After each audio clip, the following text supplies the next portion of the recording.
അസ്സലാമലൈക്കും. ഒരാൾ അള്ളാഹുവിൽ സത്യസന്ധമായിട്ട് വിശ്വസിക്കുന്നുണ്ട് എന്നുണ്ടെങ്കിൽ അദ്ദേഹത്തിൻ്റെ ജീവിതത്തിൽ പ്രശ്നങ്ങൾ നീങ്ങിപ്പോവുകയില്ല. പ്രശ്നങ്ങൾ ഉണ്ടായിക്കൊണ്ടേ നിൽക്കും.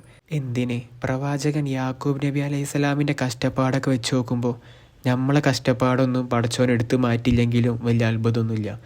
ചരിത്രം നോക്കിയാൽ മനസ്സിലാവും, അള്ളാഹുവിൽ ഏറ്റവും അടുത്തിരിക്കുന്ന ആൾക്കാർക്ക് പടച്ചോന് നല്ലോണം കഷ്ടപ്പാടുകൾ കൊടുത്തിട്ടുണ്ടാവും.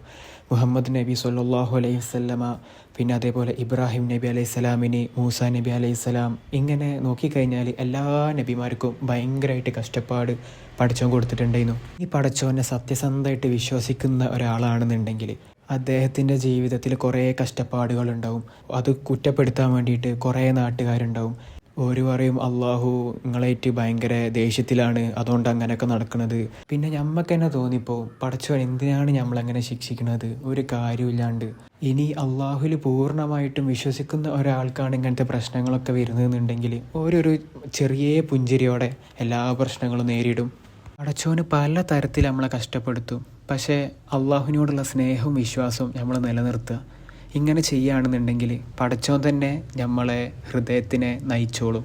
അങ്ങനെ നമ്മളെ മനസ്സിനെ പടച്ചോനെ നയിക്കുകയാണെന്നുണ്ടെങ്കിൽ നമ്മളെ മനസ്സിന് ഓഫ് കോഴ്സ് സമാധാനം കിട്ടിക്കൊണ്ടേ നിൽക്കും.